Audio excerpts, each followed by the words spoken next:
A partir del impulso proteccionista del gobierno de Donald Trump, China ensaya nuevas medidas como para limitar la influencia global de Estados Unidos, sobre todo en beneficio de su propio modelo económico. Vemos un informe y después lo analizamos con Sergio Cesarín.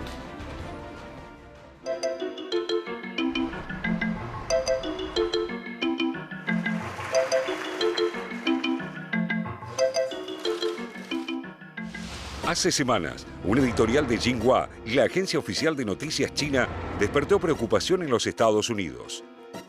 Hay que crear bases para la desamericanización del mundo, decía el analista Liu Chang. Si bien el texto no necesariamente debe ser considerado palabra oficial de Beijing, deja en claro, no obstante, que China busca reducir la influencia de Washington y forjar un modelo global más afín con sus intereses. El análisis reafirma la necesidad de limitar la influencia del dólar en las transacciones internacionales. Aunque esa posibilidad aún tiene mucho camino por recorrer, es cierto que China lleva ya varios años intentando que su moneda se abra paso en el comercio exterior y lo hace a través de varios mecanismos a un mismo tiempo. Por ello, comenzó a comerciar en yuanes con algunos de sus principales socios como Japón, Tailandia y Brasil, mientras firmó acuerdos con distintas entidades como el Banco Central de Corea del Sur y el Banco Central Europeo para poder utilizar su moneda. Además, se ha puesto en marcha la incorporación del yuan a importantes plazas financieras como la City de Londres, Singapur y la recién creada Zona Económica Especial de Shanghái, donde se espera que la moneda china pueda continuar su internacionalización. Actualmente, solo el 15% del comercio exterior chino se realiza en yuanes, pero Pekín espera que en 5 años la cifra llegue al 30%. Al mismo tiempo, el gobierno que Xi Jinping encabeza desde marzo de 2013 busca abrirse a instituciones financieras internacionales como el FMI y el Banco Mundial, donde Estados Unidos y Europa controlan la mayoría de los votos. Por otro lado, las autoridades chinas tampoco están satisfechas con el funcionamiento de la Organización Mundial de Comercio, que, según considera, responde a las necesidades comerciales de los países centrales. En el mismo sentido, se inscribe su limitado apoyo a la gestión de instancias como el G7 y el G8. Esta mirada es la que sustenta la estrategia que busca crear nuevas alianzas comerciales con los países del sur y la firma de tratados de libre comercio con el mayor número posible de naciones, así como el fortalecimiento de alianzas como el BRICS que mantiene con Brasil, Rusia, India y Sudáfrica. 我们要顺应历史潮流，把握国际大势，加强协调和配合，共同把金砖国家和20国集团这2个重要平台建设好、维护好、发展好，推动新兴市场国家和发展中国家在国际事务中发挥更大作用，在国际治理中占据更加主动有力的地位。 En los últimos años, Beijing firmó un total de 9 tratados de libre comercio con la Asociación de Naciones del Sudeste Asiático y con Chile, Perú, Nueva Zelanda, Pakistán, Tailandia, Singapur, Costa Rica y Taiwán. La incidencia china podría verse fortalecida además por una de las primeras decisiones del presidente estadounidense Donald Trump, quien decidió retirar a su país del Acuerdo Transpacífico de Cooperación Económica que Barack Obama había suscrito en febrero de 2016, buscando justamente limitar la influencia china en el comercio internacional. And with China, we have close to a $500 billion trade deficit. So we have to do something. I spoke to the president. I spoke to many people. We're going to work on that very, very hard, and we're going to do things that are the proper things to do. But I actually said to my people, find a country where we actually do well. So far, we haven't found that country. It's just losses with everybody, and we're going to turn that around. La ofensiva diplomática de Beijing también se extiende a los países de América Latina, África y Asia, donde China intenta convertirse en un nuevo actor influyente. La visita del presidente Xi Jinping a Ecuador, Chile y Perú en noviembre pasado se inscribe en esa estrategia. China es ya hoy el principal socio comercial de Brasil, Chile y Perú. Xi dijo que su gobierno impulsará la creación de una zona de libre comercio para los países de la región Asia-Pacífico, tras la decisión del presidente electo de Estados Unidos, Donald Trump, de retirar a su país del Acuerdo Transpacífico de Cooperación Económica. Pero desde hace una década, este nexo es también financiero.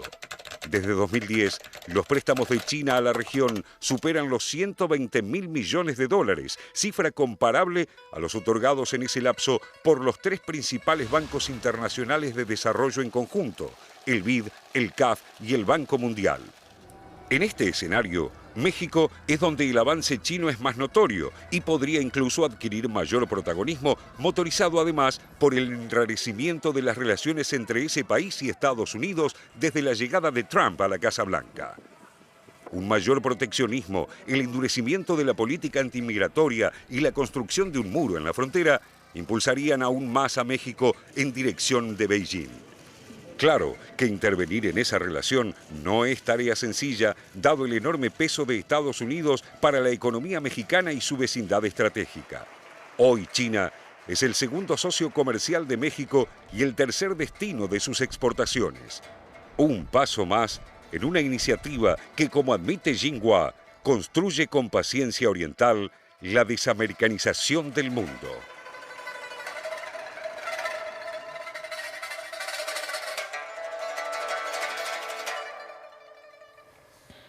Le dijimos que estaba con nosotros Sergio Cesarín, experto en China, seguramente uno de los más grandes expertos que tenemos en Argentina, investigador del CONICET. Sergio está también en una casa de estudios en la Universidad de 3 de Febrero, en un grupo de estudios que se llama... Es el Centro de Estudios sobre Asia, Pacífico e India, Perfecto. de la UNTREF. Gracias por estar con nosotros, Sergio, por una vez más. Ahora, es extraño de pronto ver que un Estados Unidos aparece, digamos, a la vanguardia del mayor proteccionismo de que se tenga recuerdo en décadas, y que aparezca China como el vocero del libre comercio y del liberalismo en el mundo. Para vos, que hace años estudias China, ¿cómo ves este momento? Yo creo que hay algunos matices. A ver, ni me parece que Estados Unidos sea tan proteccionista como parece. Esto los americanistas podrán saberlo mucho mejor que yo en términos de números. Y China tampoco es campeona del libre comercio, digamos. Pero me parece que evidentemente desde la puja de lo simbólico y lo fáctico, ahí hay un punto donde China ha ganado realmente muchos metros respecto a Estados Unidos. El posicionamiento de Xi Jinping en la cumbre de Davos ha sido fantástico. Sí. Porque claro, asume como un liderazgo en términos de apertura económica, comercial, muy fuerte frente a lo que era evidentemente las medidas ejecutivas de Estados Unidos, del presidente de Estados Unidos, que eran tremendamente restrictivas. Entonces, ahí también hay que ver que en realidad China, yo diría que no sé si es tanto campeón del libre comercio internacional, digamos. Me parece, evidentemente lo que tenemos en términos de noticias de China son los tratados de libre comercio que ustedes presentaban recién en los informes. La apertura económica es evidente. Hoy el comercio exterior de China es el 41-42% del PBI, lo cual es un nivel de apertura, por ejemplo, comparado con el 28% de Estados Unidos, es mayor.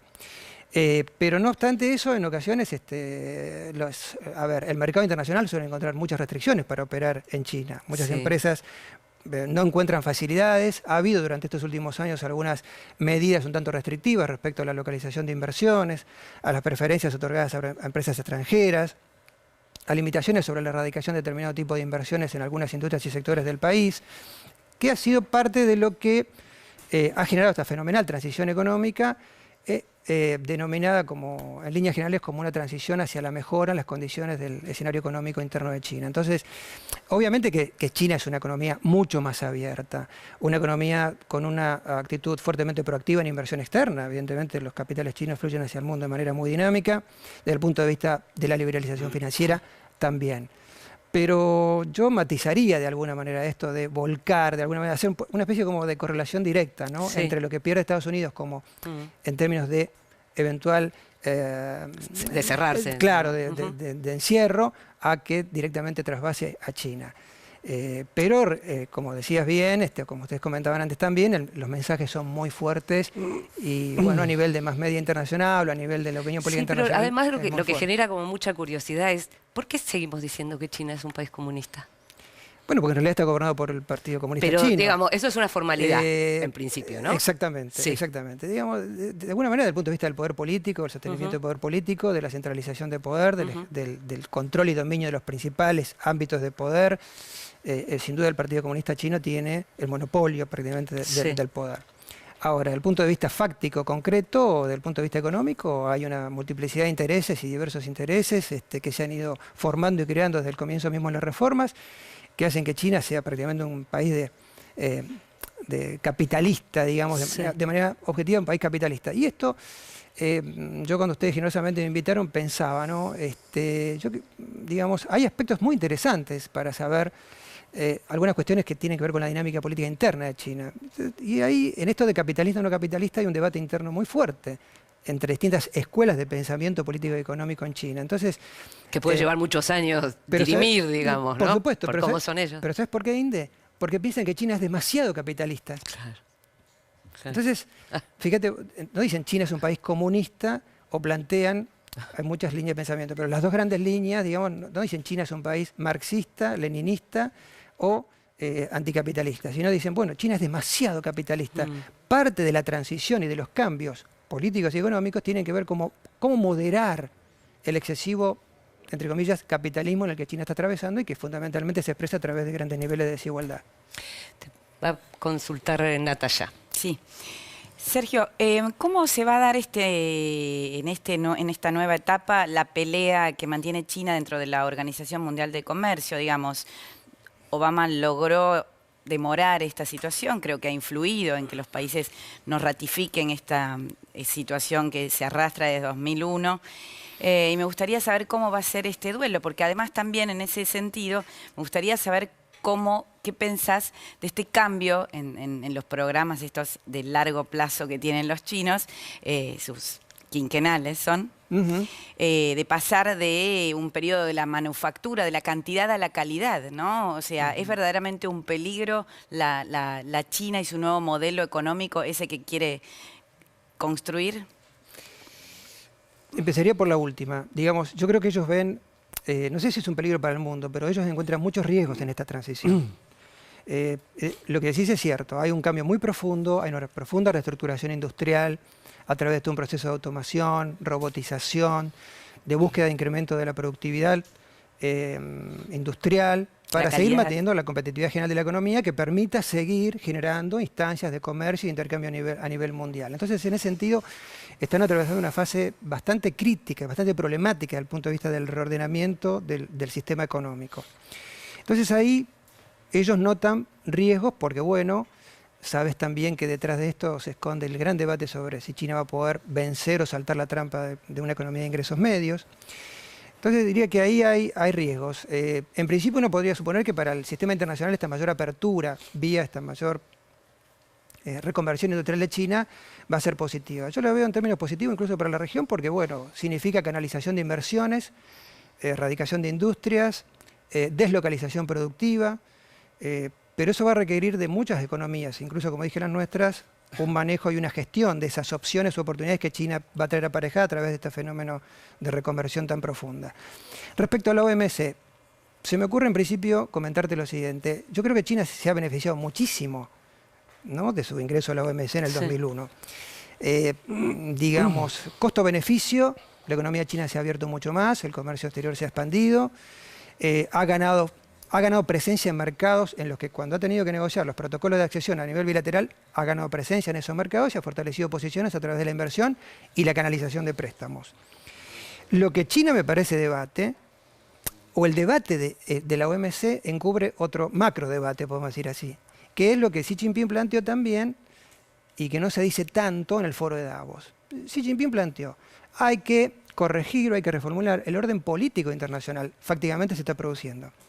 Y también el orden económico internacional, con lo cual las instituciones multilaterales, vamos a decir directamente herederas de Bretton Woods, deben ser modificadas gradualmente con el paso del tiempo. Esto es una corriente... Y China debe tener un lugar en ellas. Protagónico absoluto. Claro. De ser neta receptora a esos cambios y modificaciones en el sistema internacional a ser hacedora de nuevas instituciones. El Banco Asiático de Inversión e Infraestructura es una forma. O es una de las modalidades que adquiere esta visión de largo plazo, como decía Natalia. Y el tercer punto que me parece, y ahí sí es bien concreto, es que sabemos que China pelea para ser reconocida como una economía de mercado, cosa que no ha logrado por parte de muchas economías en el mundo. Incluso Estados Unidos y Europa han sido muy reticentes, y parte de los aranceles que se le han impuesto a productos básicamente siderúrgicos por parte de Estados Unidos durante la administración de Obama tienen que ver con esto. O sea, hay una fuerte negativa a reconocer a China o a reconocerle el estatus de economía de mercado.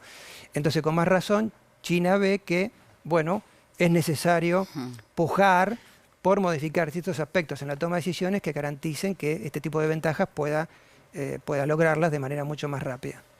Mañana se reúne la Asamblea Nacional Popular o el Congreso del Pueblo. Se supone que se le dará la segunda legislatura a Xi Jinping, será el presidente más poderoso desde la revolución de 1949. La respuesta hasta ahora a lo agresivo que ha sido Trump con China ha sido moderada. ¿Crees que puede cambiar? No creo. No creo, porque en realidad la visión general de la política internacional de China, la visión que tiene China de Estados Unidos, es de largo plazo. Entonces, obviamente que tiene que adaptarse a un gradiente de, si se quiere, belicosidad o discursivo mayor en el caso de Estados Unidos. Pero recordá, Jorge, que, repito, gobierna un partido, como el Partido Comunista Chino, nota al pie. Xi Jinping tiene un doctorado en Estados Unidos y la hija de Xi Jinping estudió en Estados Unidos. Con lo cual, quiero decir que hay un profundo conocimiento de los Estados Unidos, hay un profundo conocimiento de lógicas partidarias, sean demócratas o republicanas. Lo que puede haber, evidentemente, una pequeña sorpresa desde el punto de vista del estilo de liderazgo. Pero no creo que China intente llevar a un mayor nivel de confrontación. ¿No pensás en una escala? No, Una escalada, perdón. yo creo que no. Y además hay aspectos de política interior o de interna china que son importantes. En este momento Xi Jinping está más preocupado, y vos bien planteaste que este es un hecho político relevante, por el Congreso del Partido, el 19 Congreso del Partido en octubre. Entonces, la preparación para ese tan relevante momento, en el que va a ser confirmado en el cargo por 5 años más, y va a ser que extienda su mandato hasta el 2022, es decir, que va a compartir al menos toda la primera presidencia de Donald Trump, con lo cual se exigirá un nivel de interacción, de convivencia y de diálogo que no escale mucho más allá de una retórica que puede servir a lo mejor para parte del electorado en Estados Unidos, pero que no, yo diría que en grandes líneas no cambia la perspectiva general de China. Fortalecimiento, creciente presencia mundial, una proactiva política exterior y una aspiración o deseo de jugar un papel a nivel internacional mucho más fuerte del que está jugando hasta ahora. Sergio, cuando uno analiza la realidad china, uno ve, seguramente simplificando un poco, que hay un intento un intento concreto, llevado a la práctica, de apertura económica, de liberalización, de ingreso de capitales, etcétera, de capitalismo económico con centralización política, algo así como perestroika sin glasnost, digamos, por usar el término soviético. La pregunta sería, ¿esto es sostenible en el largo plazo? ¿Y cómo incide esto en la relación con Estados Unidos? Qué gran pregunta. Es la pregunta del millón. Y acá tenemos gente que hace grandes preguntas. Mira, es otro de los grandes debates de estas escuelas de pensamiento que yo les decía. Yo lo que quiero dejarles un mensaje, porque sé que, bueno, a ustedes y son colegas tan apreciados, es que también tenemos que pensar cuando medimos la relación entre China y Estados Unidos, en que no todo en China es homogéneo. Hay una altísima heterogeneidad en términos políticos también, ¿no?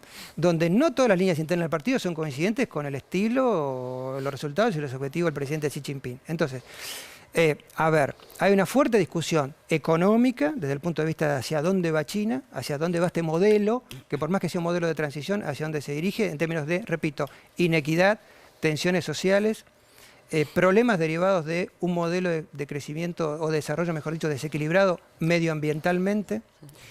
Ciudades versus campo. Por supuesto, ese tipo de tensiones. O sea, la administración de estas tensiones harán que el Partido Comunista sea resiliente en el mediano y largo plazo para sostener ese incremento, digamos, de pujas internas. Los intereses entre el sector privado y el sector público siguen siendo también, en algunos casos, divergentes. Y la centralización política es un dato que para algunos analistas, tal vez en lo personal, uno de los que más me interesa leer es Min Sin-pei, quien critica fuertemente este tipo de ejercicio, de tipo de gobierno, tipo de ejercicio de liderazgo del Partido Comunista, y plantea que la acumulación de tensiones hacia el futuro es altamente probable que resquebraje al régimen. Ahora, en tanto y en cuanto, de alguna manera, la autolegitimación del partido en el gobierno mediante reformas, crecimiento económico, mejoran los estándares generales de vida, se sostenga y el horizonte de la búsqueda de una nueva legitimidad todavía muy difuso no aparezca, digamos que no se aventura que en el corto plazo algo de esto pueda ocurrir. No obstante, repito, perdón que insista en esto, ellos piensan mucho en esto. Y voy a dar un dato que creo que en alguna ocasión lo he hablado con José. El Partido Comunista Chino hace muchos años ha enviado muchos analistas al mundo a analizar las crisis de los partidos políticos tradicionales. El PRI en México, el peronismo en la Argentina, el APRA en Perú, los partidos políticos en Europa. ¿Por qué? Para saber qué tipo de dinámica posiblemente pueda darse para erosionar al partido, erosionar las bases de poder y necesariamente saltar a un escenario político totalmente distinto. Por ahora, la resultante final de este cúmulo de apreciaciones que ellos han hecho los define más por optar como un modelo como el de Singapur. Pero eso es algo para ver porque Singapur es una isla de 5.2 millones de habitantes, claro, y China es un país de casi 1.400 millones de habitantes. Te hacemos la última pregunta, Sergio. Sergio, me tomo de algo que decías al principio, me parece como disparador de análisis espectacular esto de la preocupación por una China demasiado capitalista, ¿no? Y te llevo al plano de este capitalismo financiero que hoy es el predominante en el mundo, porque China no solo es el país con mayores reservas en dólares del mundo, es el principal productor de oro, es decir, la otra materia fundamental para la especulación con materias primas.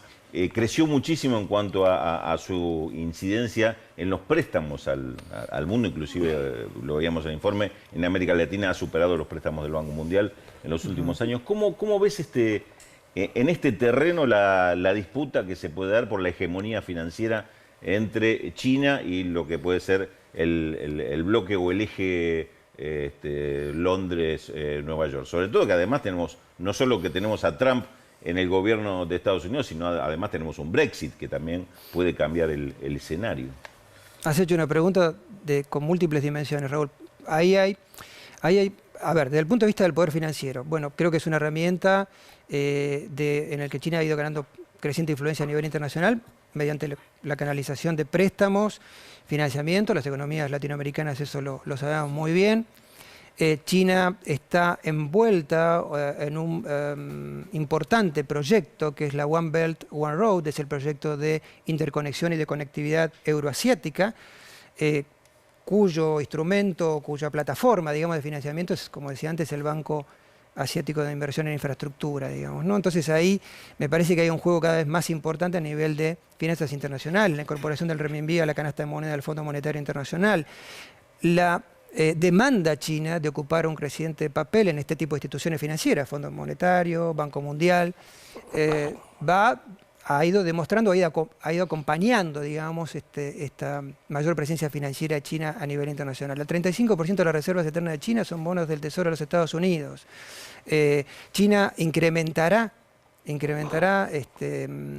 su poder financiero a nivel internacional vía este proyecto euroasiático o vía otras necesidades a nivel internacional. Es el segundo aportante al sistema de Naciones Unidas. Es decir, hay un fuerte vuelco de capitales chinos, sea financieros o de inversión, a nivel internacional, y lo habrá hacia el futuro. Con lo cual debemos pensar que necesariamente la gobernabilidad internacional pasa por un buen diálogo político entre China y Estados Unidos, tal vez, repito, cuestiones de ajuste, digamos, en términos de competencia global estratégica entre Estados Unidos y China en el campo financiero, y, bueno, realmente la expectativa de que China no cederá, me parece, en este sentido. Lo que decís sobre el Brexit y Europa, ahí los colegas europeos, particularmente un gran profesor francés, un analista de primer nivel como es François Godement, plantea que en el marco de lo que es, digamos, la gran estrategia de Estados Unidos hacia Asia-Pacífico, como de alguna manera lograr alianzas internacionales para reducir la influencia china, China opera de la misma manera tratando de cooptar una mayor voluntad de acercamiento europeo. En ese sentido, el Brexit sería absolutamente funcional a la estrategia china de ganancia de mayores espacios de influencia en Europa. Sergio, te agradecemos muchísimo, ¿eh? Como siempre aprendimos mucho con vos, seguramente te vamos a volver a invitar porque el dúo dinámico entre China y Estados Unidos tiene todavía mucho para decir.